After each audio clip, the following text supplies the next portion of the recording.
seeks to lay the foundation and give a blueprint to steer the economy over Amritkal of the next 25 years. Budget बहुत शानदार है, जानदार है। उसमें भ्रम का माहौल ज्यादा है। बहुत अच्छा बजट है और आगे बढ़ाता ही बजट है। Very good budget. Disappointing budget है। विकसित भारत के निर्माण का बजट कुछ नहीं मिला। यूनियन बजट का हम स्वागत करते हैं। कुछ नहीं था इस बजट में। आमदनी दुगनी करने की बात आपने कही, वो कहाँ है? ये बजट मोर इंफ्रास्ट्रक्चर, मोर इन्वेस्टमेंट, मोर ग्रोथ और मोर जॉब्स की नई संभावनाओं से भरा हुआ।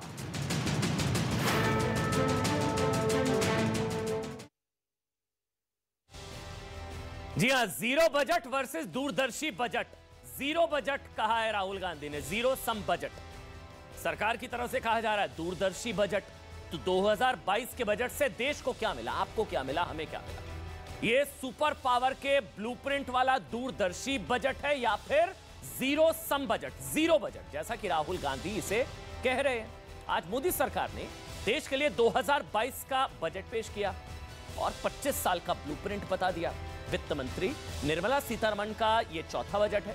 इस बजट के बाद प्रधानमंत्री नरेंद्र मोदी ने कहा कि नए भारत के विश्वास का बजट है ये। नितिन गडकरी ने कहा कि यह बजट नए भारत की नींव रखेगा और 130 करोड़ भारतीयों की जिंदगी बेहतर करेगा। जबकि गृह मंत्री अमित शाह ने कहा कि यह बजट को बजट जो है वो भारत को आत्मनिर्भर बनाने के साथ साथ स्वतंत्रता के 100वें वर्ष के नए भारत की नींव डालेगा। दूरदर्शी बजट, आज का नहीं कल के भारत का बजट। दूसरी ओर कांग्रेस के मुताबिक इस बजट में किसी के लिए कुछ भी नहीं है। रणदीप सुरजेवाला ने ट्वीट किया कि यह बजट कुछ नहीं बजट है, कुछ नहीं बजट। बजट के बाद कांग्रेस ने आरोप लगाया कि मोदीनॉमिक्स देश की अर्थव्यवस्था तबाह कर रही है। लेकिन पहले आपको जानना चाहिए, यह पॉलिटिक्स होगी बजट को लेकर। बजट की 10 बड़ी बातें एक बार जल्दी से आपको बता देते ताकि आप समझ पाएं आज हुआ क्या। देखिए, 2022 का बजट अगले 25 साल की बुनियाद वाला बजट, 25 साल का ब्लूप्रिंट, यह बताया निर्मला सीतारमण ने। 2022-23 में 7.5 लाख करोड़ रुपए का कैपिटल एक्सपेंडिचर ये बढ़ा दिया गया है 36 से 37%। पहले 5.5 लाख करोड़ का कैपिटल एक्सपेंडिचर था। ये ऐतिहासिक बताया जा रहा है कि सीधा 7.5 लाख करोड़, यानी कि रोड, रेलवेज, बंदरगाह, इन पर जो खर्च होगा वो 7.5 लाख करोड़। ये बहुत बड़ी रकम है। 2022-23 के बजट से 60 लाख नौकरियां मिलेंगी, ये बताया गया बजट में। किसानों को डायरेक्ट बेनिफिट ट्रांसफर के जरिए 2,37,000 करोड़ सीधे उनके अकाउंट में होंगे। एमएसपी पर रिकॉर्ड खरीदारी की जाएगी। 3 सालों में 400 नई वंदे भारत ट्रेन का निर्माण होगा। 48,000 करोड़ से 80 लाख नए घर बनेंगे। 80 लाख नए घर, 60 लाख नौकरियां, 20,000 करोड़ रुपए से 25,000 किलोमीटर हाईवे बनेंगे। डिफेंस क्षेत्र में 25% खर्च रिसर्च में होगा और सरकार जल्दी ही LIC का IPO लाएगी। एक बड़ी चीज जिसकी बहुत सबने उम्मीद लगाई हुई थी, टैक्स स्लैब में कोई बदलाव नहीं। टैक्स स्लैब में किसी तरह का कोई बदलाव नहीं, लेकिन क्रिप्टो करेंसी से आय पर 30% टैक्स जरूर लगा दिया गया है। अब देश की हमारी अपनी डिजिटल करेंसी होगी, RBI इसको इशू करेगा। मेरे साथ कांग्रेस पार्टी से आलोक शर्मा जी हैं। आलोक जी, बहुत बहुत स्वागत आपका। हिमांशु है मेरे साथ, टैक्स एक्सपर्ट हैं, उनकी भी बात करेंगे। और साथ ही विजय सरदाना जी हैं और गोपाल जी हैं, भारतीय जनता पार्टी का पक्ष रखेंगे। आप सबका बहुत बहुत स्वागत। सबसे पहले प्रधानमंत्री नरेंद्र मोदी ने आज क्या कहा, बजट पेश होने के बाद उनका संबोधन जो हुआ उसमें क्या कहा, वो सुन लीजिए, उसके बाद शुरू करेंगे।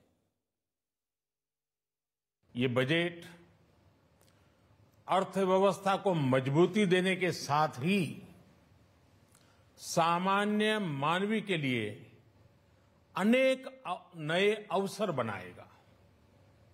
ये बजट मोर इंफ्रास्ट्रक्चर, मोर इन्वेस्टमेंट, मोर ग्रोथ और मोर जॉब्स की नई संभावनाओं से भरा हुआ है। सबसे पहले गोपाल जी आपसे शुरू कर रहा हूं। जीरो बजट है भाई, राहुल गांधी कह रहे हैं zero sum budget, zero budget. Gopal ji. Rahul Gandhi की अपनी बुद्धि में जीरो सम हो गया है। सबसे महत्वपूर्ण बात है कि वित्त मंत्री जी ने ऐसी, जब सब लोग एक्सपेक्ट कर रहे थे कि कोई वेल्थ टैक्स बढ़ जाएगा, गिफ्ट टैक्स लग जाएगा, कोई नया टैक्स लग जाएगा, कोई भी नया टैक्स या कोई टैक्स रेट में इंक्रीज नहीं किया। बहुत सारे टैक्स में, जैसे कोऑपरेटिव सेक्टर में और भी कई सेक्टर्स में GST के अंतर्गत कई तरह के डायरेक्ट इनडायरेक्ट टैक्सेस में कमी की है। और सबसे महत्वपूर्ण बात है कि बिना टैक्स बढ़ाए सरकार ने अपने खर्चे को, जो कि पैंडेमिक से निकलने, गोपाल जी थोड़ा सा आपका ऑडियो में प्रॉब्लम है, मैं वो सही करा रहा हूं, फिर मैं आपके पास आ जाऊंगा। मैं 1 मिनट ऑडियो को करेक्ट करा रहा हूं, फिर मैं आपके पास आ जाऊंगा। आलोक जी, जीरो सम बजट कैसे, जीरो बजट कैसे? देखिए, मुझे लगता है कि आज सबसे ज़्यादा जो ज़रूरत थी चीज़ों की, सबसे पहली महंगाई कम कैसे होगी, इस बजट ने बिल्कुल किसी भी एंगल से एड्रेस नहीं किया है। उसके बाद बेरोजगारी जिस तरह से 50 वर्षों के हाईएस्ट थी, बेरोजगारी को कैसे कंट्रोल किया जाएगा, उसके ऊपर कहीं पर कोई फोकस नहीं है। अभी हमने तो देखा कि पहले मोदी जी ने 2014 में कहा कि 2 करोड़ रोजगार हर साल आएंगे, आज हम सुन रहे हैं कि 60 लाख आएंगे और 30 लाख की कोई नींव रख दी जाएगी। जीरो बजट इसलिए भी है कि एनुअल बजट है ये, और आप 25 साल का खाका लेकर आप जिस तरह से आए हैं तो देश कंफ्यूज्ड है कि क्या होगा।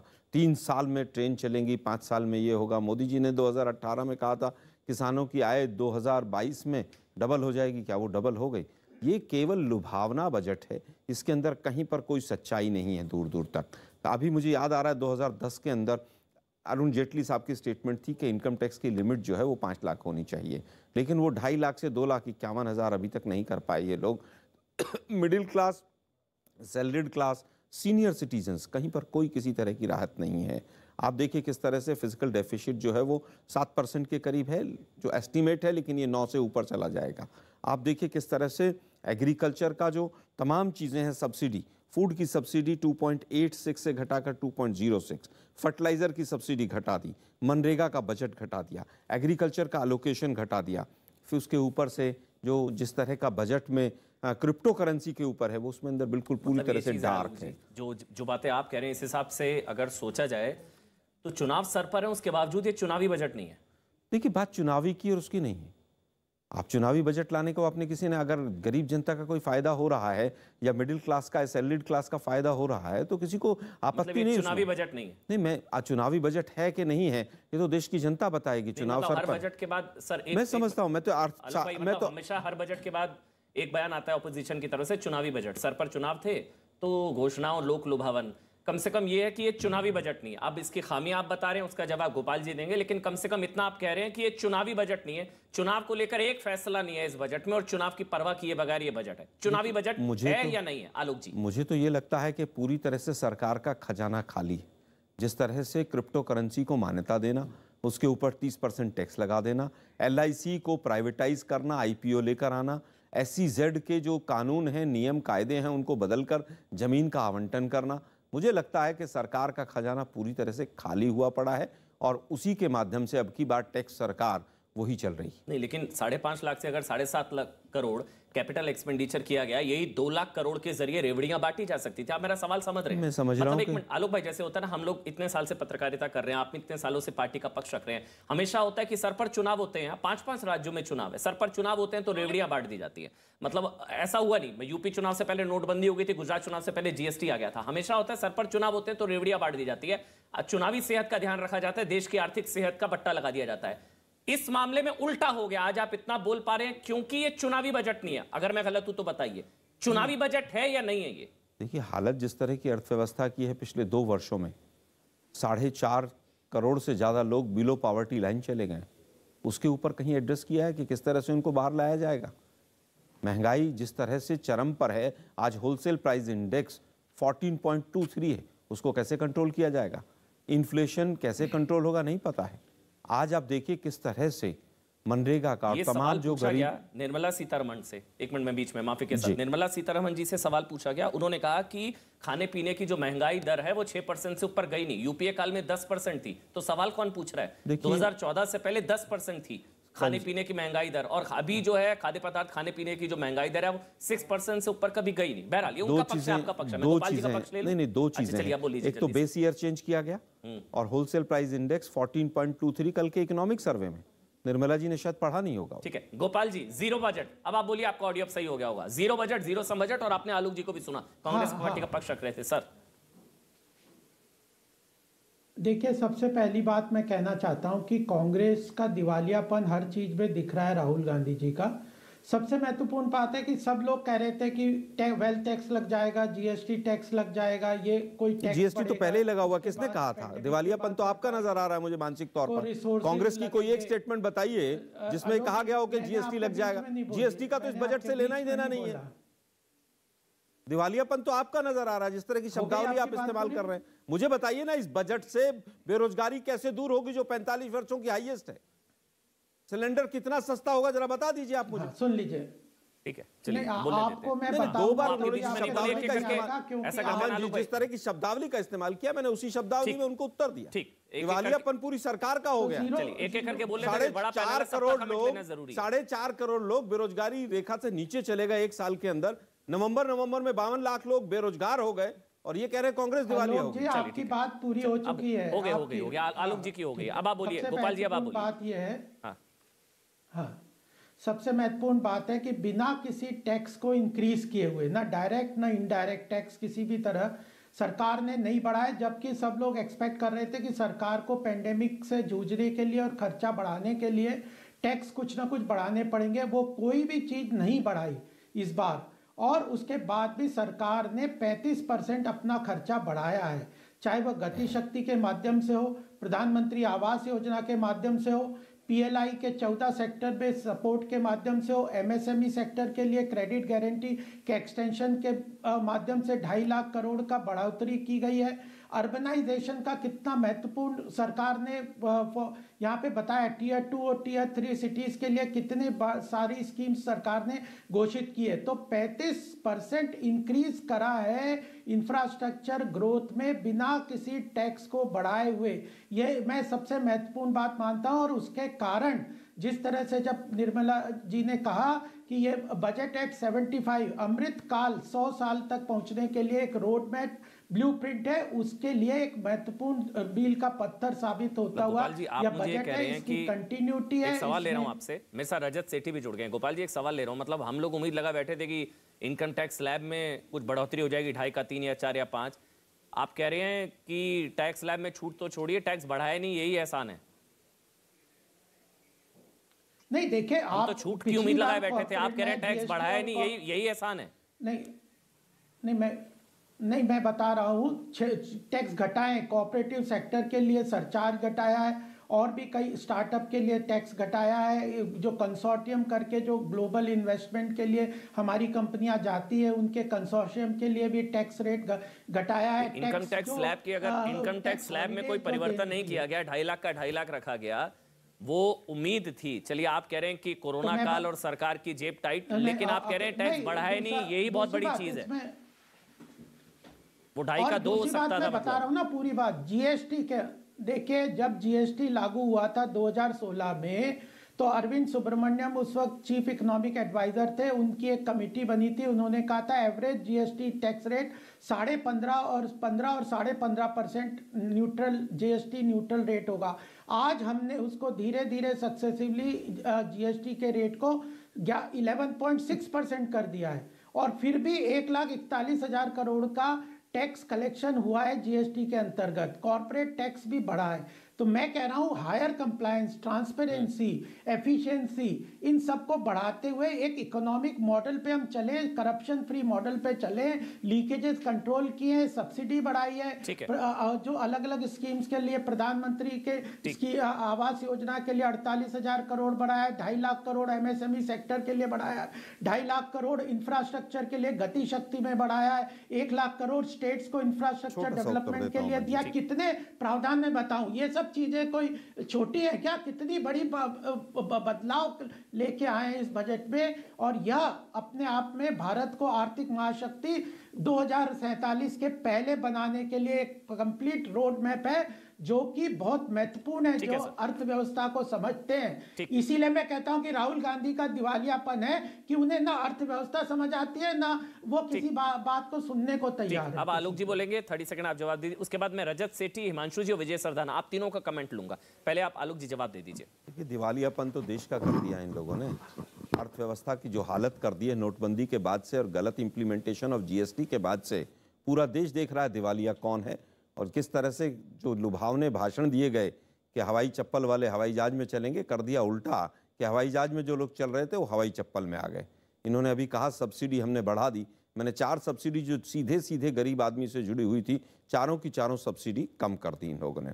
इन्होंने कहा सब 48,000 करोड़ रुपया रखा है हमने 80 लाख मकानों के लिए, तो एक 60,000 में एक मकान बनेगा, पता नहीं कैसे बनाएगी ये सरकार।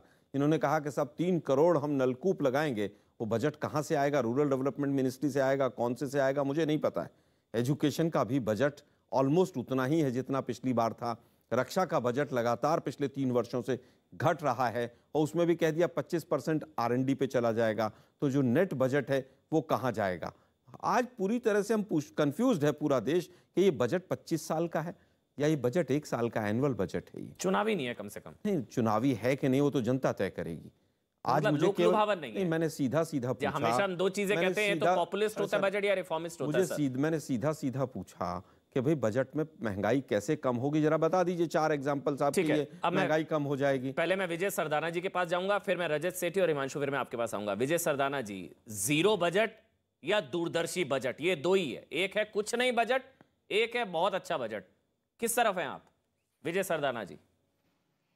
देखिए, मुझे इस बात की खुशी है कि आज ये बजट नॉन इवेंट हो गया। आप अगर बजट से लॉलीपॉप की उम्मीद करते हैं तो वो राजनीतिक हमेशा दृष्टि से सही लगता होगा, लेकिन 70 साल में हमने लॉलीपॉप दे के देश को कहां पहुंचाया ये हमारे सामने। और अल्टीमेटली लॉलीपॉप मिलता किसको है? तो कहने का मतलब ये है कि इस समय जो हमारी देश की जरूरतें हैं, जिस तरह से इस देश में इंफ्रास्ट्रक्चर की जरूरत है, आज हम आगे बढ़ने की बात कर रहे हैं। एम्प्लॉयमेंट के लिए आपको, इन्वेस्टमेंट के लिए आपको इंफ्रास्ट्रक्चर चाहिए। अगर आप वो नहीं होगा तो इन्वेस्टर कहां इन्वेस्ट करेगा? आज जब आप आत्मनिर्भर भारत की बात कर रहे हैं और आपको अगर आयात पे ही निर्भर रहना है तो आपको इंफ्रास्ट्रक्चर नहीं चाहिए। कहने का मतलब बहुत सिंपल है, अगर आपको अपने घर में सबको सुखी रखना है तो दरवाजे खिड़कियों को भी मजबूत करना होगा, जो देश की जरूरत है। और रही बात की साहब लॉलीपॉप नहीं मिले, तो लॉलीपॉप मिलके आज तक भला किसका हुआ? किसान आज भी गरीब है, दुकानदार आज भी परेशान है। तो लॉलीपॉप देके कभी फायदा हुआ नहीं, क्योंकि वो हमेशा मिसयूज जाता है। उन लोगों के कब्जे में चले जाते हैं वो लॉलीपॉप जो इन्फ्लुएंस कर लेते हैं सिस्टम को, और करप्शन बढ़ता है। विजय जी, मैं बीच में रोक रहा हूँ। लॉलीपॉप नहीं मिला है किसने कहा? किसका स्टेटमेंट है? मैं आपसे क्या कह रहा हूँ? नहीं, लॉलीपॉप नहीं मिला है किसका स्टेटमेंट है?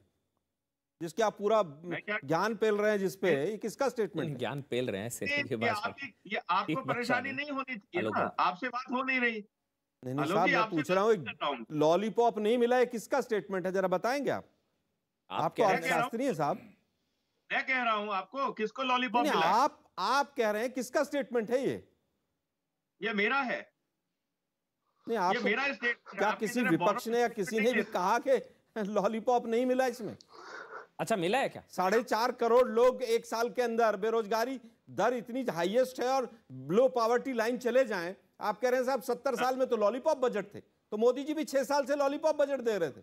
भक्ति में भी थोड़ा सा बुद्धि लगाइए भाई आप। नहीं आलोक जी, आप कहना क्या चाह रहे हैं? मैं कहना ये चाह रहा हूं कि आप भक्ति में बुद्धि लगाएं। मैं वही आपसे कह रहा हूं कि इस बार लॉलीपॉप नहीं दिया, इसीलिए ये चुनावी बजट नहीं है। आप ही की बात को रख रहा हूं मैं कि लॉलीपॉप नहीं दिया। मान रहे हैं कि चुनावी बजट नहीं है। मुझे केवल ये बता दीजिए रोजगार सृजन कैसे होगा? 7 साल से हम लॉलीपॉप ही देख रहे हैं मोदी जी का।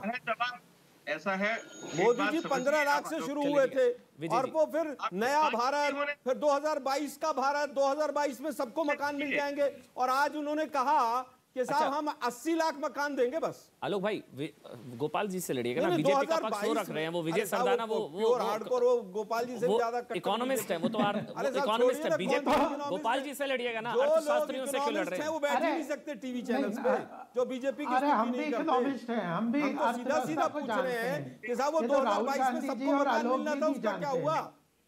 आलोक जी जरा बताने दीजिए उनको। हाँ बताइए। आपको मिला, आपको नहीं मिलने वाला। ठीक है, बोलिए विजय जी, आप बोलिए। ठीक है, आलोक जी बोलने देते हैं, मुझे आगे बढ़ना है। हिमांशु के पास भी जाना, रजत सेठी के पास भी जाना। विजय जी आप बोलिए।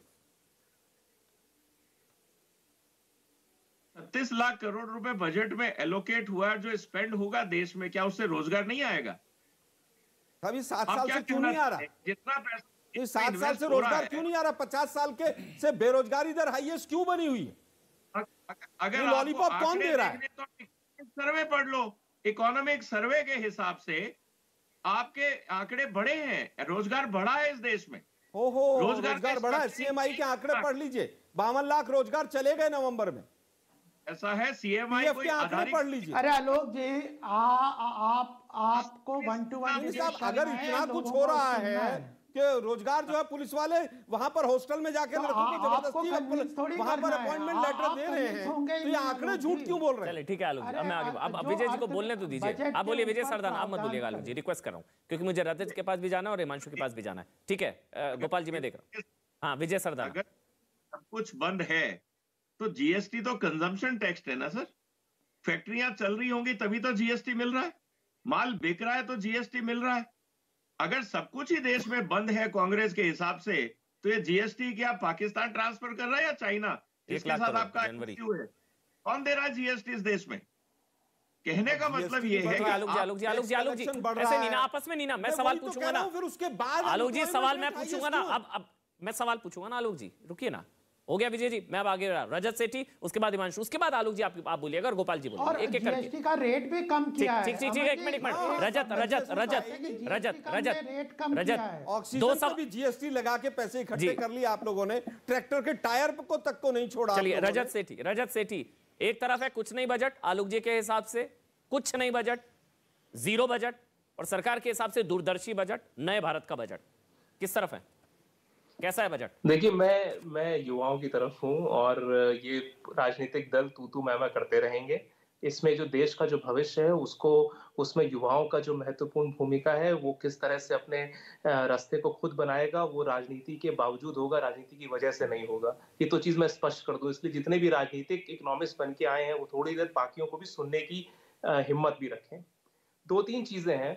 अगर आप विश्व में कहीं पर भी देखें, किसी भी एक समृद्ध अर्थव्यवस्था को देखें और विकासशील देशों को भी देखें, ये भारत में ही ऐसा देश है जहां पे ये हर साल ये अपेक्षा होती है कि इस बार कुछ ना कुछ इनकम टैक्स में बदलेगा, और साल दर साल ये अपेक्षा होती है कि हर साल बदलना चाहिए।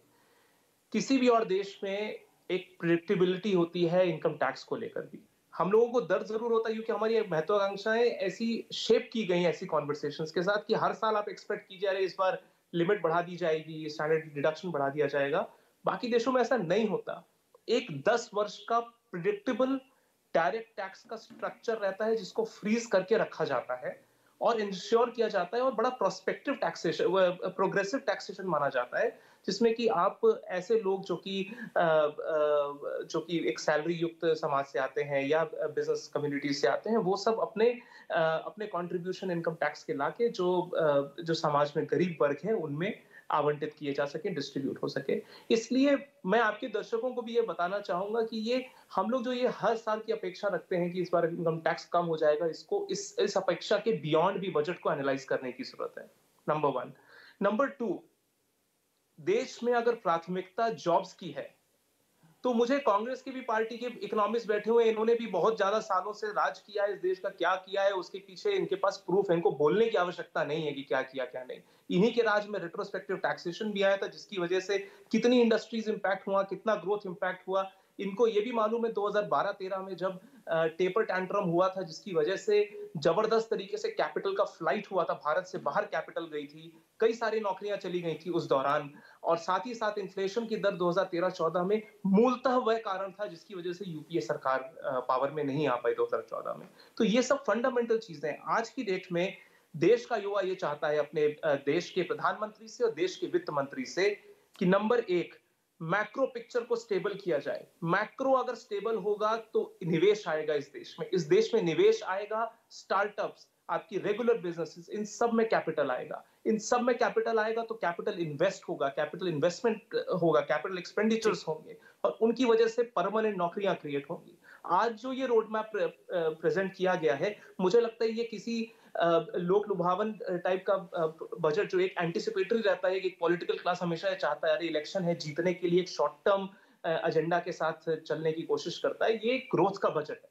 ये बजट कुछ बेसिक फंडामेंटल बिल्डिंग ब्लॉक्स रखेगा जिसके ऊपर देश की आर्थिक कहानी लिखी जा सकेगी। और ये बहुत जरूरी है इसको समझना कि ये होराइजन सिर्फ एक साल का नहीं होना चाहिए देश के सामने। साल दर साल जब बजट एक मौका प्रेजेंट करता है, गोपाल जी हम पहले आगे का एक विजन रख सकें, उसको इस प्रिज्म से देखने की जरूरत है। ये तूतू मैमे का बजट नहीं होना चाहिए जिसमें कि बार-बार हम लोग देखते हैं पॉलिटिकल कमेंट्री। ये सवाल इसलिए था रजत, जो बार-बार मैं पूछ रहा था, क्योंकि प्रणब मुखर्जी पूर्व वित्त मंत्री, उन्होंने ही कहा था कि बजट जो है पॉलिटिकल डॉक्यूमेंट बनकर रह गया है।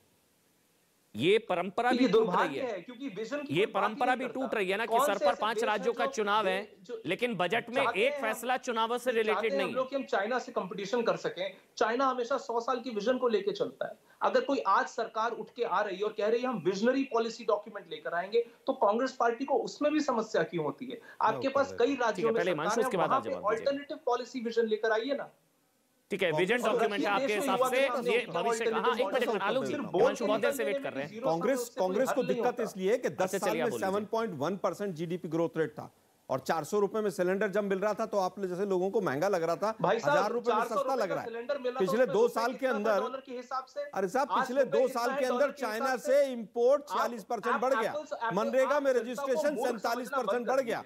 मोदी जी ने विजन इतना बड़ा रख दिया कि ग्लोबल, एक मिनट सर सुनिए ना आप मेरी बात। अब मैं आपके बीच में नहीं बोला ना, मैं आपके बीच में नहीं बोला ना, सुनिए जरा, सुनने की हिम्मत रखिए। प्रवचन देना बहुत आसान है, सुनिए जरा। इतना अच्छा बोलेंगे, अरे भाई सुनिए ना जरा भाई, मैं आपके बीच में एक बार भी नहीं बोला, एक बार भी मैं आपके बीच में नहीं बोला। सुनिए जरा, सुनने की हिम्मत रखिए। चिल्लाते रहिएगा आप, चिल्लाते रहिएगा, तुम्हें मैं आप जैसे लोग करते हैं। सुनिए जरा, मूर्ख समझते हैं। अरे मूर्ख आप जैसे लोग हैं भाई, सुनिए जरा। मूर्ख शब्द का इस्तेमाल क्यों कर रहा है कोई भाई? बीजेपी का पक्ष रखना आप रखिए ना, तरीके से रखिए। आप सुनिए ना, मुझे केवल ये बताइए 400 रुपए में सिलेंडर सस्ता था या 1000 में सस्ता है? मूर्ख कौन है अभी पता चल जाएगा। दूसरी चीज, अरे सुनिए भाई, अब जरा सुनिए ना जरा। 54 रुपए में जब डीजल मिल रहा था तो महंगा था और 95 में जब मिल रहा था वो सस्ता है। 7.1% जीडीपी ग्रोथ रेट 10 साल की एवरेज आई तो वो खराब थी। नहीं, आप मुझे केवल ये बता दीजिए कि जब वो रुपया, मोदी जी का स्टेटमेंट याद है ना भाइयों बहनों मित्रों, रुपया आईसीयू में चला गया है।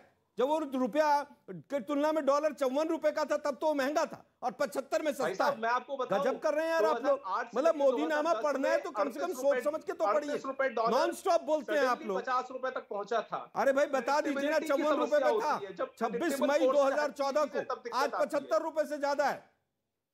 अच्छा चलिए, हिमांशु एक कमेंट मेरे साथ। डॉक्टर जितेंद्र सिंह किसी भी वक्त जुड़ेंगे। एक मिनट अगर अच्छी पॉलिसी सर आपने पूछ लिया, बहुत सारे ग्लोबल हंगर इंडेक्स में आज 116 देशों में 104वें नंबर पे पहुंचा दिया मोदी। अच्छा, मेरे साथ प्रधानमंत्री कार्यालय में राज्य मंत्री डॉक्टर जितेंद्र सिंह मेरे साथ इस वक्त लाइव जुड़ चुके हैं। सर बहुत बहुत धन्यवाद आपका समय निकालने के लिए न्यूज़ 18 इंडिया के लिए। बजट को लेकर कई तरह के रिएक्शंस हैं सर। ऑपोजिशन कह रहा है कि जीरो बजट है, राहुल गांधी कह रहे हैं जीरो बजट है, कुछ नहीं बजट है, रणदीप सुरजेवाला कह रहे हैं।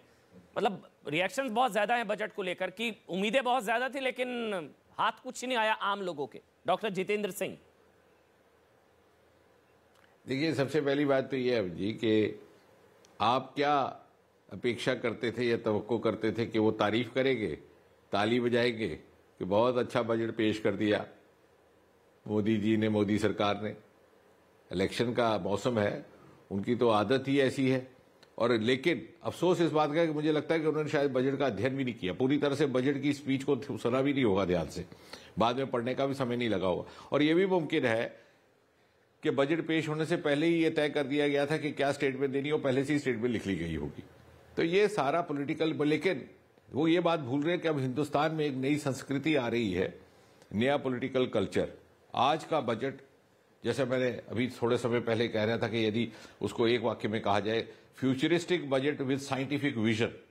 कोई ऐसा सेक्टर नहीं है जहां आधुनिक टेक्नोलॉजी का जिक्र नहीं किया गया। किसानों के लिए भी ड्रोन्स, स्टार्टअप्स के लिए ड्रोन्स, अर्थ साइंसेज जैसा एक छोटा मंत्रालय है, 2654 करोड़ की एलोकेशन उसके लिए दी गई है और इसके अतिरिक्त 4000 करोड़ पहले डीप सी मिशन के लिए दिया गया था। अब मुझे नहीं लगता कि ये जो दूसरी पार्टियों के विपक्ष के प्रवक्ता जो इतनी बड़ी आलोचना टिप्पणियां कर रहे हैं उनको ये इस बात की जानकारी भी होगी कि अर्थ साइंस की मंत्रालय का दायित्व क्या है, मैंडेट क्या है।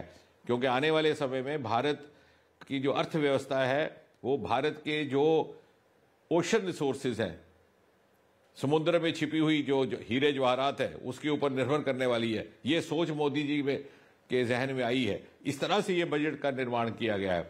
इसको बिना अध्ययन किए हुए जो रिएक्शन दिए जा रहे हैं और उसका कोई माने नहीं रहता, क्योंकि आज के देश में 70% से अधिक जनसंख्या 40 वर्ष से कम आयु की है। ये युवा स्टार्टअप का अर्थ समझते हैं, ड्रोन का अर्थ समझते हैं, और जो कहा गया कि incentivisation of export, incentivisation of domestic production, इस सीधा सीधा ये जुड़ता है रोजगार के साधनों से। इसका अर्थ वो लोग जानते हैं जो इसके स्टेक होल्डर है, ना कि राहुल गांधी, जिनका इससे कोई लेना देना नहीं। सर, ये बार बार कहा जा रहा है कि भाई महंगाई रोकने वाला बजट होना चाहिए था, रोजगार बढ़ाने वाला बजट होना चाहिए था, फ्यूचरिस्टिक बजट है। लेकिन आज क्या है? आज जिस तरह की चुनौतियां हैं महंगाई के लिहाज से, इन्फ्लेशन के लिहाज से, रोजगार के लिहाज से, ये सारे सवाल उठ कर आ रहे हैं। नहीं, देखिए जी, आप या तो ये कोई बताएं कि विकल्प क्या है इनके पास, वो भी कुछ नहीं है।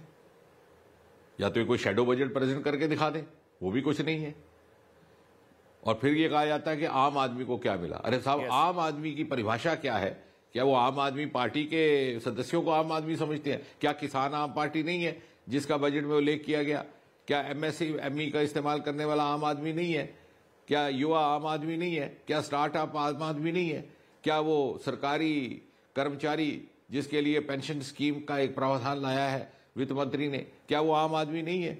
हमें तो समझ नहीं आता। या पूर्वोत्तर के लिए जो नई स्कीम लाई गई है पर्वतमाला, क्या वो आम आदमी नहीं है? क्या ये लुटियन वाले ही आम आदमी हैं? तो मुझे लग रहा है कि इन बातों का कोई तर्क नहीं है, ना ही दे कैरी एनी कन्विक्शन और courage of conviction. Doctor Jitendra Singh, आपके हिसाब से बजट की और इसको बहुत ज्यादा गंभीरता से लेने की आवश्यकता भी नहीं है। आपके हिसाब से बजट की सबसे बड़ी यूएसपी क्या है? मतलब जो बताया जा रहा है कैपिटल एक्सपेंडिचर 7.5 लाख करोड़ 36% बढ़ा दिया गया, वो है, या सबसे बड़ा फैसला जो आपको अपील कर रहा है बजट की सबसे बड़ी यूएसपी? देखिए, एक तो आपने स्वयं कहा जो कैपिटल एक्सपेंडिचर 34-35% बढ़ा रहा है, आम आदमी की समझ में नहीं आएगा जब तो इसको गहराई में नहीं देखेगा। क्योंकि जब खर्चा बढ़ेगा तभी आगे अर्थव्यवस्था, जहां एक और हम ये कल्पना करते हैं, ये स्वप्न देखते हैं कि आज से 25 वर्ष के बाद जब आज़ाद हिंदुस्तान अपनी आज़ादी की 100वीं सालगिरह मनाएगा तो वो विश्व पटल पर एक प्रथम स्थान पर खड़ा होगा। तो हमारे लिए ये भी अनिवार्य है कि जो भौगोलिक मापदंड हैं, जो ग्लोबल बेंचमार्क्स हैं, उन पर हम पूरा उतरने का प्रयास करें। इसीलिए जब बजट में कुछ ऐसी चीजें आएंगी जो शायद इनके ध्यान से निकल गई, लेकिन उसमें जब आपने कहा फ्यूचरिस्टिक, तो अर्थव्यवस्था और साइंस टेक्नोलॉजी इनोवेशन को लेकर के हर बात में, हर वाक्य में जिक्र आया है। क्लीन एनर्जी को लेकर के बात आई, लो कार्बन स्ट्रेटेजी की बात आई है। ये बातें वही हैं जो आने वाले वर्षों में ये तय करेंगी कि कौन सा देश किस स्थान पर खड़ा है। SEZ को, सोशल इकोनॉमिक जोन्स को रिप्लेस करना सेंट्रल स्टेट के साथ, उसकी भागीदारी बढ़ाना, ये सारे और इसी प्रकार अब ये कह रहे थे आम आदमी के लिए कुछ नहीं है। इसी बजट में जिक्र आया है दिव्यांग गार्डियंस की इंश्योरेंस का। तो अब वो क्या आम आदमी नहीं है? दिव्यांग भी आम आदमी नहीं रहा तो फिर आम आदमी है कौन? वो कांग्रेस की परिभाषा में कौन सा है? I think for Congress the most uncommon man is possibly the common man. इसलिए इन तर्कहीन बातों को गंभीरता से लेने की कोई आवश्यकता नहीं है। जिनके हित में ये बजट गया है वो ये समझते हैं। अच्छा, 5 राज्यों में चुनाव हैं, उम्मीद थी कि लोक लुभावन बजट होगा, पॉपुलिस्ट नहीं रिफॉर्मिस्ट, मतलब रिफॉर्मिस्ट नहीं पॉपुलिस्ट बजट होगा। आपको लगता है बजट से बहुमत वाली चीज, मतलब वो लिंक तो नहीं हो पा रहा चुनावों से? तो समझ ही नहीं आ रहा, कि लग ही नहीं रहा कि चुनावों से पहले वाला बजट है। बहुत बढ़िया बात की आपने, बहुत बढ़िया, और आपके प्रश्न में ही उत्तर है। काश इसको हर व्यक्ति जो आपके कार्यक्रम को देख रहा है समझ पाए। प्रधानमंत्री मोदी जी ने, जैसे मैं काफी समय से कह रहा हूं, एक नई राजनीतिक संस्कृति को जन्म देने का प्रयास किया इस देश में। यह नहीं है कि सब इलेक्शन आ गया तो लैपटॉप बांट दिए या सिलाई मशीनें बांट दी। जहां जिस चीज की आवश्यकता होगी उसकी पूर्ति की जाएगी। तभी देखिए आज पूर्वोत्तर के लिए एक नई स्कीम लाई गई है प्रधानमंत्री जी के व्यक्तिगत हस्तक्षेप से। 70 वर्ष तक पूर्वोत्तर का तिरस्कार क्यों किया गया? इसलिए कि जो भी वोट मिलना है वो मध्य भारत से मिलना है, उत्तर प्रदेश से मिलना है, बिहार से मिलना है, छोड़ दीजिए नॉर्थ ईस्ट को। आज कल ही राष्ट्रपति के संबोधन में ये उल्लेख था उन्होंने कहा कि मुझे गर्व है इस बात का कि मोदी सरकार के चलते पूर्वोत्तर के हर प्रदेश की राजधानी आज रेल के नक्शे पर उतर आई है। और आज ही एक अलग स्कीम का वित्त मंत्री के बजट भाषण में भी उल्लेख आया। हमने एक नया कल्चर प्रधानमंत्री जी के नेतृत्व में यहां पैदा करने का एक प्रयास किया और मुझे विश्वास है ये देश जहां 70% से अधिक युवा बसते हैं, 40 वर्ष से कम आयु के लोग बसते हैं, वो इस बात का महत्व समझते हैं। ये अगली पीढ़ी को देख करके बजट है। जैसा कहा जाता है statesman looks at next generation, statesman looks at next generation, does not look at next election. प्रधानमंत्री ने एक स्टेट्समैनली बजट दे करके अगली पीढ़ी को मुखातिब किया है। नहीं सर, असल में ना ये बार बार इसलिए पूछ रहा हूं, हमने देखा है कि यूपी चुनाव से पहले नोटबंदी हो गई थी तो लग रहा था कि यूपी चुनाव में नुकसान होगा, गुजरात चुनाव से पहले जीएसटी आ गया था तो लग रहा था गुजरात में चुनाव होगा। तो ये जोखिम लेने की आदत है क्या? अभी तो मौका था, सर पर चुनाव थे, अनाउंसमेंट हो जाती, शायद फायदा मिल जाता।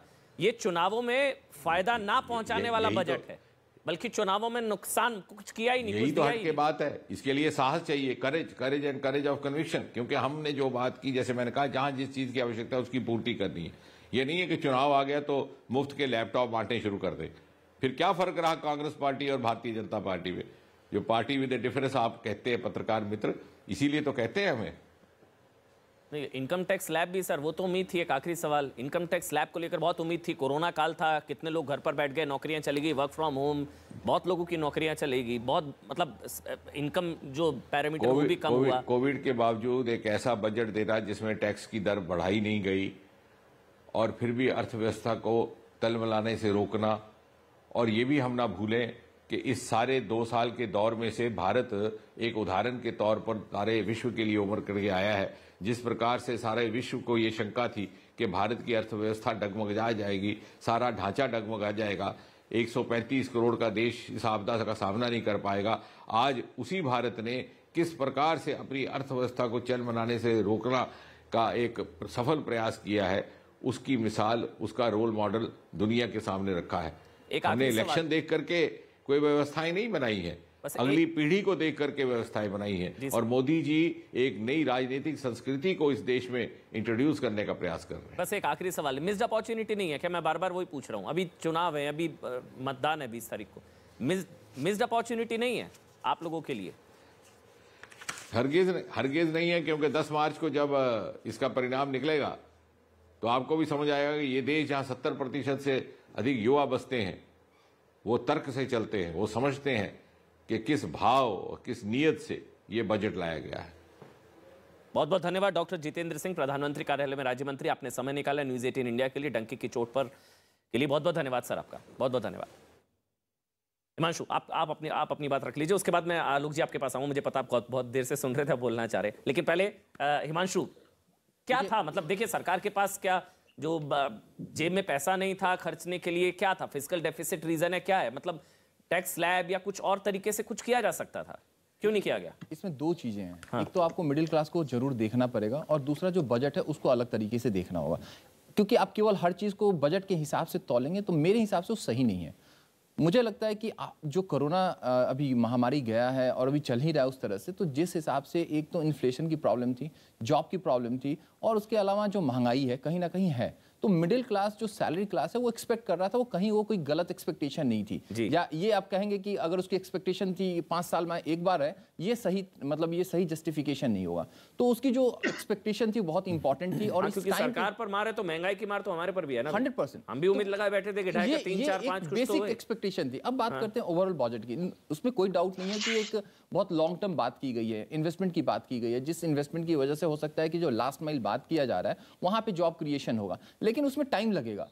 क्या इमीडिएट एक रिस्पांसिबिलिटी गवर्नमेंट की भी नहीं थी कि जो इस तरह के सर्वाइव कर रहे हैं उनको छोटा सा बूस्ट देने की जरूरत थी? होम्योपैथी दवाई दे दी गई है, एलोपैथी, होम्योपैथी का असर तो आगे होगा, आप ये कह रहे हैं? हाँ, ये चीज नहीं दी गई। मुझे लगता था कि कहीं ना कहीं जो स्लैब है उसमें बेनिफिट इस बार देने की जरूरत है। 2020 अंदाज में नहीं, टेस्ट मैच की तरह खेल रही। आप बोलिए, गोपाल जी आप बोलिए, फिर आलोक जी। गोपाल जी आप बोलिए। हाँ, बिल्कुल महत्वपूर्ण बात यह है कि सरकार ने अर्थव्यवस्था को मजबूती प्रदान करने का एक रोड मैप तैयार किया है। अर्थव्यवस्था लॉन्ग टर्म में और मीडियम टर्म और इमीडिएट तीनों के ऊपर इस बजट में कुछ न कुछ प्रावधान है। देखिए, एमएसएमई सेक्टर के लिए अगर मैंने बताया कि 2.5 लाख करोड़ का प्रावधान है और माइक्रो स्मॉल के लिए उसमें से 2 लाख करोड़ का सरकार ने क्रेडिट गारंटी देने का प्रावधान किया है और इंफ्रास्ट्रक्चर डेवलपमेंट के लिए इतना खर्च किया, तो अल्टीमेटली हाउसिंग सेक्टर के 48,000 करोड़ का एडिशनल प्रावधान प्रधानमंत्री आवास योजना के अंतर्गत किया है। अर्बनाइजेशन के ऊपर इतना स्टेट गवर्नमेंट को 1 लाख करोड़ दिया, तो यह तो इमीडिएट इसका इम्पैक्ट बनेगा ना। 1 साल का है ये कौन सा लॉन्ग टर्म है? लॉन्ग टर्म रोड मैप जो 100 साल के लिए, उसके अंदर यह 1 साल का मील का पत्थर इस बजट पे बताया है। तो आप जो कोई कह रहे हैं कि ये नहीं है कि इस बजट के प्रावधान 25 साल बाद उनका इम्पैक्ट आएगा, ये तो 1 साल के हैं सारे प्रावधान जो मैंने बताए, वो इसी साल 2023 में 22-23 में उनका इम्पैक्ट आएगा। इसी तरह से रोड मैप बनाया है और उसके कारण ease of living, ease of doing business, tax compliances, इन सब के अनुसार सरकार ने फिस्कल डेफिसिट, इन सबको ध्यान में रखते हुए एक अच्छा बजट दिया है जो कंटिन्यूटी, स्टेबिलिटी और डेवलपमेंट ग्रोथ। अच्छे की परिभाषा में 5 पॉइंट बता दीजिए, फिर मैं आलोक जी के बोलूंगा, क्योंकि मैं ठोस अच्छे की परिभाषा में 5 पॉइंट कि ये किया 5। देखिए, सबसे पहले बात, गति शक्ति के अंतर्गत बहुत महत्वपूर्ण बदलाव सरकार ने किए हैं। 7.5 लाख करोड़ का एक्सपेंडिचर बढ़ाया 35%। अर्बनाइजेशन के लिए काफी सारे नए इमीडिएट इम्पैक्ट किए हैं। तीसरा, एमएसएमई सेक्टर के लिए 50,000 करोड़ का क्रेडिट गारंटी सरकार ने स्कीम बढ़ाई है जो एमएसएमई को बहुत सपोर्ट करेगा। चौथा है कि जो माइक्रो एंड स्मॉल इंडस्ट्रीज है उसके लिए 2 लाख करोड़ का सरकार ने प्रावधान किया है। जो प्रधानमंत्री आवास योजना में 48,000 करोड़ का डेवलपमेंट किया। 5 इंटरलिंकिंग ऑफ रिवर्स के प्रोजेक्ट के लिए सरकार ने किया। स्टेट गवर्नमेंट को 5 हो गए। अब आलोक जी आप बोलिए, मुझे वाइंड अप करना है जल्दी से। आलोक जी मैं तो और बता एक चीज अच्छी लगी आपको बजट की, 1 या 2 कुछ अच्छा लगा, ये सब बेकार लगा? देखिए, बजट में सबसे अच्छी चीज लगी कि आज निर्मला सीतारमण जी ने देश की जनता का ज्यादा समय नहीं लिया, 1.5 घंटे में वाइंड अप करके साइड में कर दिया। और कुछ अच्छा नहीं लगा, बजट खोखला था। दूसरी चीज, अगर इतना अच्छा किया और इतना पैसा लगाया इंफ्रास्ट्रक्चर पे, तो जो 2 करोड़ का आंकड़ा था कि 2 करोड़ का टारगेट हमारा रहेगा एम्प्लॉयमेंट का, वो 60 लाख पे क्यों आ गया वापस? दूसरी चीज, अभी मंत्री साहब बड़ी बड़ी बातें करके गए कि बैलेंस ऑफ पेमेंट, वो कह के गए कि निर्यात का तो इनको समझ ही नहीं आ रहा है। मुझे लग रहा है कि पिछले, अगर आप 90 महीने का बैलेंस ऑफ पेमेंट देखें, चलिए ठीक सर, ठीक सर, समय का अभाव। ठीक सर, आपकी बात रखी। छोटा सा ब्रेक, डंके की चोट पर देख रहे थे आप। रात 8 बजे 2022 का बजट, यूपी में बहुमत, बजट से बहुमत, क्योंकि योगी आदित्यनाथ कह रहे हैं नौकरियां तो यूपी में ही आएंगी ना, बजट से बहुमत, रात 8 बजे, देश नहीं झुकने देंगे।